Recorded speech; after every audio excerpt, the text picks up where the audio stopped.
In 1878, 6 young nationalists felt that the campaign waged by the pro-Raj press against the appointment of the first Indian to the bench of the Madras High Court was unfair. So they borrowed a rupee and 12 annas and launched the Hindu as a weekly to mold public opinion. During its early years, the voice of the Hindu was that of its progressive and courageous editor, G. Subramanya Iyer. Through the paper, he vigorously campaigned for raising the age of marriage, for widow remarriage, and for a better place for the underprivileged in society. While the turn of the century witnessed an upsurge of nationalism, internal problems found the Hindu on the verge of closure. In 1905, Kasturi Ranga Iyengar, the paper's legal advisor and an admirer of Tilak, bought the Hindu. Under him, the paper's cause became the independence of India. Kasturi Ranga Iyengar was the Hindu's first modernizer. He generated a steady flow of advertising, ensured quick delivery to remote areas, arranged for efficient news operations. In the early 1920s, the paper installed the first rotary printing press in South India. From the 1890s, the Hindu had forged a special bond with Gandhiji. With the return of the Mahatma in 1915 from South Africa, the freedom struggle entered a new era.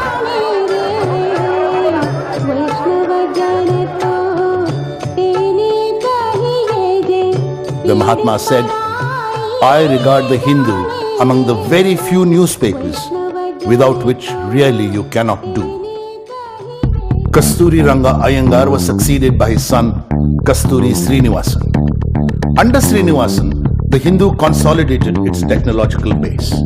It became India's first newspaper to have a teleprinter connection from the Central Telegraph Office and to offer color in its pages. The 1940s, the Second World War was raging. The Hindu carried the news of the Japanese surrender when most other morning dailies missed the news. The method was simplicity itself. A sub-editor was posted to monitor radio bulletins through the night. The Hindu extensively covered India's march to freedom. At the stroke of midnight on the 15th of August 1947, the nation kept its tryst with destiny. At the stroke of the midnight hour, when the world sleeps, India will awake to life and freedom. But freedom came with a big price tag, the partition.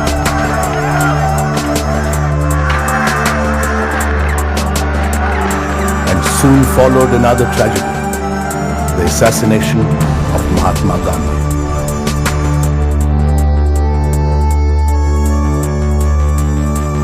As the new republic embarked on a path of Nehruvian socialism, massive industrial projects were undertaken. As communication technology grew rapidly, Indian newspapers faced the twin challenges of time and distance. In 1963, the Hindu became the first newspaper in India to operate its own fleet of aircraft for distributing copies. In 1965, the London Times chose the Hindu as one of the world's 10 best newspapers, calling it a national voice with a southern accent. And in 1968, the American Newspaper Publishers Association conferred on the paper its World Press Achievement Award. Under its editor G. Kasturi, the Hindu's march along the path of technological advancement continued.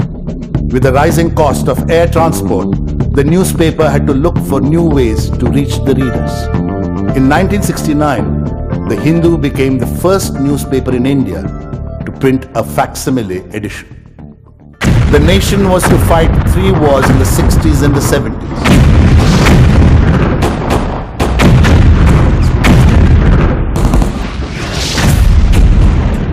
The Indira Gandhi era began in 1966, and with India's military help, Bangladesh was born. After the emergency ended in 1977, the Janata Party was elected to office. The 80s were dominated politically by Indira Gandhi and Rajiv Gandhi.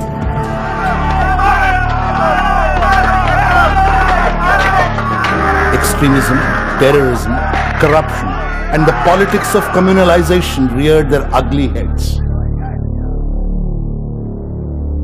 But it was not all bad news. Economic growth picked up and India became self-sufficient in food grains. Indian cricket enjoyed its finest hour in 1983. And a year later, Rakesh Sharma became first Indian in space. The 80s also found the Hindu playing a major and sustained investigative role when the Bofors scandal broke out. This affair, along with the Ayodhya mobilization, is widely perceived to have caused the downfall of the Rajiv Gandhi government. 1980, another first. The Hindu introduces photo composition. 1986, the Delhi edition, for which another pioneering step has to be taken, linking up with the INSAT 1B satellite for facsimile transmission. Mandal, Mandir and Masjid dominated the political agenda of the early 90s. The assassination of Rajiv Gandhi was a signal that terrorism was here to stay. But the decade was defined by economic liberalization, with increased purchasing power and the arrival of satellite television. The demands of readers and indeed the rules of the newspaper game changed. Again, the Hindu changed with the times. It invested in new technology. It made a concerted effort to appeal to its readers by better coverage of local and regional news. It introduced youngish features like Metro Plus. It widened its base with 5 new printing centers. After getting a taste of office in 1996, the BJP and its allies came to power in 1998. Extremism and terrorism in Kashmir continued to challenge the nation. And in 1999, India successfully defended itself against a major Pakistan-sponsored military infiltration in Kargil. The Hindu took a strong stand against all forces that divided the nation. The 125-year-old history of the Hindu is a saga of challenge and response. From a mere 80 copies in 1878, the newspaper's circulation has grown to 9,33,000 today, printed at 11 centers. Crucial to this progress has been the commitment of a dedicated staff, today numbering 3,200. In its 125th year, the Hindu has recommitted itself to its larger societal and public service mission.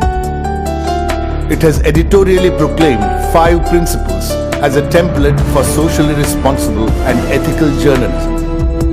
The principles are truth-telling, freedom and independence, justice, humaneness, and contributing to the social good. They constitute a running thread through the 125 years of the newspaper's history and show the way to a great future.